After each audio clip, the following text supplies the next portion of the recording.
ನಮಸ್ಕಾರ. ಸಪ್ತಾಶ್ವ ಟಿವಿಗೆ ಸ್ವಾಗತ. ನಾನು ಶಮಿ ಶೆಟ್ಟಿ. ಪ್ರಯಾಗರಾಜ್ ಕುಂಭಮೇಳದಲ್ಲಿ ವೈರಲ್ ಆಗಿದ್ದ ಮೋನಾಲಿಸಾ ಭೋಸ್ಲೆ ಅವರು ಈಗ ಬುಧವಾರ ಕೇರಳದ ಪೂವಾರ್ನಲ್ಲಿ ದೇವಸ್ಥಾನದಲ್ಲಿ ತಮ್ಮ ಮುಸ್ಲಿಂ ಗೆಳೆಯನನ್ನು ಮದುವೆಯಾದ್ರು.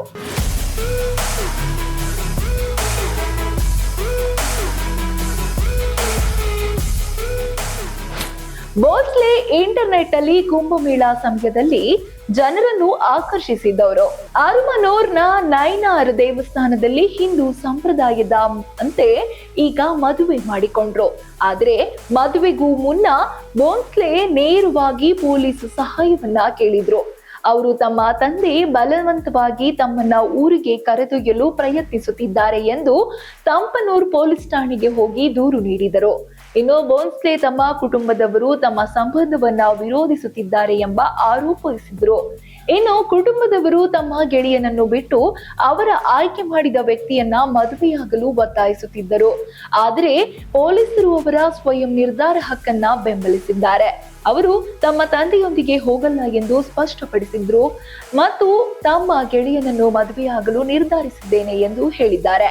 ಅವರು ಪ್ರೌಢವಾಗಿರುವುದರಿಂದ ತಮ್ಮ ಇಚ್ಛೆಯಂತೆ ನಡೆದುಕೊಳ್ಳಬಹುದು ಎಂದು ಪೊಲೀಸ್ ಅಧಿಕಾರಿ ಕೂಡ ಹೇಳಿದ್ದಾರೆ. ನಂತರ ಪೊಲೀಸರು ಅವರ ತಂದೆಗೆ ಹಸ್ತಕ್ಷೇಪ ಮಾಡಲು ಅವಕಾಶ ನೀಡಲಿಲ್ಲ. ಅವರು ಊರಿಗೆ ಹಿಂತಿರುಗಿದ್ರು. ಹಾಗೆ ಈ ಜೋಡಿ ದೇವಸ್ಥಾನಕ್ಕೆ ಹೋಗಿ ಮೂಲತಃ ಮಧ್ಯಪ್ರದೇಶದ ಇಂದೋರ್ ನವರಾದ ಮೋನಾಲಿಸಾ ಕುಂಭಮೇಳದಲ್ಲಿ ರುದ್ರಾಕ್ಷ ಮಾಲೆಗಳನ್ನು ಮಾರುತ್ತಿದ್ದವರು. ಈ ವಿಡಿಯೋ ಸಾಕಷ್ಟು ವೈರಲ್ ಆಗಿದ್ರಿಂದ ಪ್ರಸಿದ್ಧಿಯನ್ನು ಕೂಡ ಮೋನಾಲಿಸಾ ಅವರು ಪಡ್ಕೊಂಡಿದ್ರು. ಅವರ ಆಕರ್ಷಕ ನಗು ಮತ್ತು ಸುಂದರ ಕಣ್ಣುಗಳು ಅವರನ್ನ ಸೆಳೆದಿದ್ವು. ಜೋಡಿ ಸಾಮಾಜಿಕ ಮಾಧ್ಯಮದ ಮೂಲಕ ಪರಿಚಯವಾದ ನಂತರ 6 ತಿಂಗಳಲ್ಲಿ ಪ್ರೀತಿಗೆ ಬಿದ್ದಿದ್ರು. ಕೇರಳವು ಮದುವೆ ಸ್ಥಳಕ್ಕಿಂತ ಹೆಚ್ಚು ಅರ್ಥ ಹೊಂದಿದೆ ಎಂದು ಹೇಳಿದ್ದಾರೆ. ಅದಕ್ಕಾಗಿ ನಾವು ಇಲ್ಲಿ ಮದುವೆಯಾಗಲು ಕೂಡ ನಿರ್ಧರಿಸಿದ್ದೇವೆ. ನನಗೆ ತುಂಬಾ ಸಂತೋಷವಾಗಿದೆ. ಕೇರಳ ಧರ್ಮ ಮತ್ತು ಜಾತಿಗೆ ಮೀರಿ ಜನರನ್ನು ಬೆಂಬಲಿಸುವ ರಾಜ್ಯ. ಇಲ್ಲಿ ಯಾರಾದರೂ ತಮ್ಮ ಇಚ್ಛೆಯಂತೆ ಮದುವೆಯಾಗಬಹುದು ಮತ್ತು ಸಂತೋಷವಾಗಿ ಬದುಕಬಹುದು. ಇದಕ್ಕಾಗಿ ನಾನು ಇಲ್ಲಿಯೇ ಬಂದಿದ್ದೇನೆ ಎಂದು ಮೋನಾಲಿಸಾ ಹೇಳಿದ್ದಾರೆ. ಇನ್ನು ಕೇರಳದಲ್ಲಿ ಶಾಶ್ವತವಾಗಿ ನೆಲೆಸಲು ಕೂಡ ಮೋನಾಲಿಸಾ ಅವರು ಇಚ್ಛಿಸಿದ್ದಾರೆ ಎಂದು ಹೇಳಿಕೊಂಡಿದ್ದಾರೆ. ಈಗಾಗಲೇ ಮಲಯಾಳಂ ಸಿನಿಮಾಗಳಲ್ಲಿ ಅಭಿನಯಿಸಲು ಅವಕಾಶಗಳು ಬಂದಿದ್ದಾವೆ. ಹಾಗೆ ಅವರ ಪತಿ ಕೂಡ ಈ ಮಾತುಗಳನ್ನ ಪುನರುಚ್ಚರಿಸಿ ಈ ಪ್ರದೇಶದ ಆತಿಥ್ಯವನ್ನ ಹೊಗಳಾಡಿದ್ದಾರೆ. ಇನ್ನು ಮದುವೆಯಲ್ಲಿ ನಟಿ ಕೆಂಪು ಸೀರೆ ಉಟ್ಟಿದ್ರೆ ಸಿಂಧೂರ ಕೂಡ ಹಾಕಿದ್ರು. ಇನ್ನು ವರ ಮಹಾರಾಷ್ಟ್ರದ ನಟ ಬಿಳಿ ಶರ್ಟ್ ಮತ್ತು ಪಂಚೆ ಧರಿಸಿಕೊಂಡಿದ್ರು.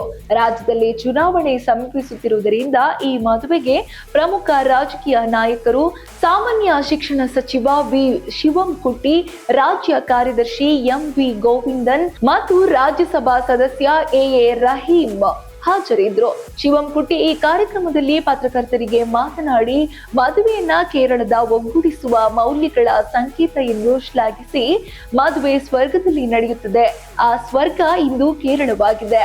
ನಿಜವಾದ ಕೇರಳ ಸ್ಟೋರಿ ಅಂದ್ರೆ ಇದೆ ಎಂದು ಶಿವಂಕುಟ್ಟಿ ಅವರು ಹೇಳಿದ್ದಾರೆ. ಒಟ್ಟಾರೆ ಎಲ್ಲರ ನಿದ್ದೆಗೆಡಿಸಿದ್ದ ಮೋನಾಲಿಸಾ ಈಗ ವಿವಾಹಿತರಾಗಿ ಸಂಸಾರಸ್ಥರಾಗಿದ್ದಾರೆ. ಅವರಿಗೆ ಶುಭವಾಗ್ಲಿ ಅಂತ ಹಾರೈಸ್ತಾ ಇದು ಈ ಹೊತ್ತಿನ ಸುದ್ದಿ. ಇನ್ನಷ್ಟು ಸುದ್ದಿಗಳಿಗಾಗಿ ನೋಡ್ತಾ ಇರಿ ಸಪ್ತಾಶ್ವ ಟಿವಿ.